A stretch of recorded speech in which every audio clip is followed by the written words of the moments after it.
ఈరోజు చంద్రబాబు నాయుడు గారు హైదరాబాద్ని మించేలా అమరావతి నిర్మాణం చేస్తా అని చెప్పేసి మాట్లాడాడు.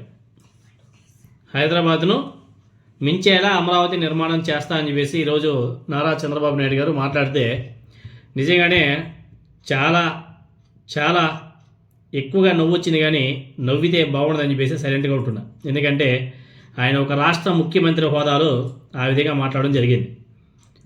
ఆయన అలా మాట్లాడి నేను నవ్వితే రాష్ట్ర పరువు పోతుంది. అందుకని చెప్పేసి ఒకవేళ ఆయన ప్రతిపక్ష నాయకుడిగా అయింటే ఒక నవ్వినా ఒక అర్థం ఉంది. ముఖ్యమంత్రిగా ఉండే అలాంటి మాటలు మాట్లాడకూడదు. ఆయన మాట్లాడిన తర్వాత కూడా మనం నవ్వకూడదు. అది అంతే. ఎందుకంటే కొంచెం మెయింటైన్ చేయాలి. ఎప్పుడైతే నారా చంద్రబాబు నాయుడు గారు అలా మాట్లాడాడో వాళ్ళ పార్టీ సొంత కార్యకర్తలే ఆయన్ని ప్రశ్నిస్తున్నారు. అయ్యా చంద్రబాబు నాయుడు గారు, 2014 నుంచి 2019 వరకు మీరే ముఖ్యమంత్రిగా ఉన్నారు. అప్పుడు అమరావతి గురించి మీరు ఏం చేశారు? ఏం నిర్మాణాలు చేశారు? ఎంతవరకు ముందుకు తీసుకొచ్చారు? అంటే దాని గురించి చెప్పుకుంటే చాలా తక్కువ చెప్పుకోవాలి. సరిపోని ఇప్పుడు అధికారంలోకి వచ్చారు కదా, మీరు అధికారం చేపట్టి అప్రాక్సిమేట్గా 2 సంవత్సరాలు దగ్గర పడుతుంది. ఈ 2 సంవత్సరాల అమరావతిలో మీరు చేసింది ఏమిటి? ఎన్ని కోట్ల రూపాయలు ఖర్చు పెట్టారు? ఏంది కథ అనేసి ఒకసారి పరిశీలన చేస్తే 2014 నుంచి 2019 వరకు ఏమైతే జరిగిందో దానికన్నా ఘోరంగా ఇప్పుడు పరిపాలన ఉంది అని చెప్పేసి సొంత పార్టీ కార్యకర్తలే మాట్లాడుకుంటున్నారు. సోషల్ మీడియా వేదికగా ప్రశ్నిస్తున్నారు. ఒక తెలుగుదేశం పార్టీ హార్డ్ కోర్ అభిమాని కార్యకర్త, చంద్రబాబు నాయుడు గారు అంటే విపరీతంగా అభిమానించే కార్యకర్త, అతను సోషల్ మీడియాలో ఒక పోస్ట్ చేశాడు.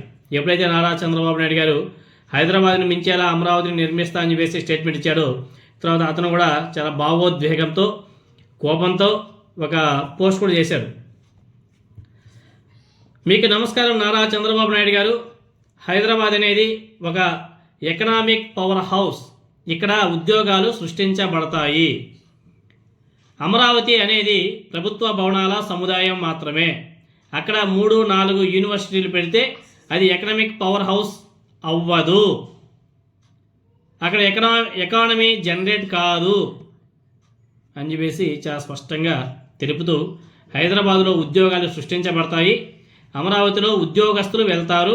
ఈ రెండింటి మధ్య తేడా మాకు బాగా తెలుసు. ఉద్యోగస్తులు వెళ్ళి ఉద్యోగాలు చేసేదానికి, ఉద్యోగాలు సృష్టించబడడానికి చాలా తేడా ఉంటాయి అని చెప్పేసి చాలా స్పష్టంగా చెప్పాడు.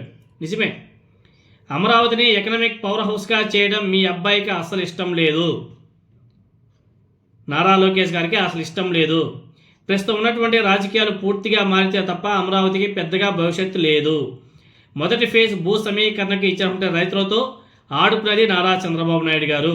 మీరు ఇప్పటివరకు మీరు ఆడుకున్నది చాలు. ఇంకా దీనికి మించి ఇంకా ఎక్కువగా ప్రగల్భాలు చెప్పకండి. అందరూ కూడా నవ్వుకుంటున్నారు, బాధపడుతున్నారు. అంతేకాదు ఇంకా ఫేజ్ 2 అని చెప్పేసి మరీ కొత్త నాటకం మొదలుపెట్టేశారు.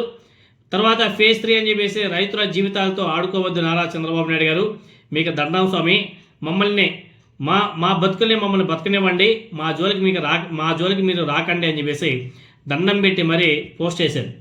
మీకు నమస్కారం సార్, మమ్మల్ని వదిలేయండి, మా ప్రాంతాన్ని వదిలేయండి. ఇంతవరకు మేము మా ప్రాంతంలో మా బతుకులు మేమే బాగానే బ్రతికే వాళ్ళం. మమ్మల్ని పట్టించుకోకపోయినా మా బతుకులు సవ్యంగా సాగేవి. మీరు వచ్చి పైకి లేపి కింద పడేస్తున్నారు, చాలా బాధేస్తుంది. దీనికి మించి అంటే అవమానం, దీనికి మించి అంటే ఇంకెక్కువగా చెప్పుకోలేను సార్ అని చెప్పేసి ఆయన పోస్ట్ చేసి, ఆ పోస్ట్లో చంద్రబాబు నాయుడు గారు ఏదైతే హైదరాబాద్ని మించేలా అమరావతిని నిర్మిస్తా అని చెప్పేసి మాట్లాడాడో ఈనాడులో కథనం రాశారు. ఆ ఫోటోని స్క్రీన్ షాట్ తీసి ఆ పోస్ట్ చేస్తూ ఈ కథనం అంతా కూడా రాసుకొచ్చారు. అతను చెప్పింది నిజమే కదా.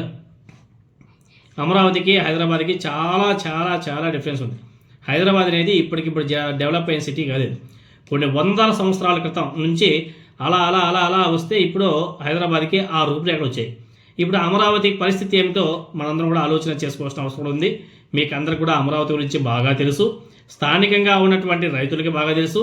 ఆ చుట్టుపక్కల ఉన్నటువంటి అమరావతి ప్రజలు కానీ, ఆ చుట్టుపక్కల ఉన్నటువంటి గుంటూరు, విజయవాడ ప్రాంత ప్రజలు కూడా బాగా చాలా స్పష్టంగా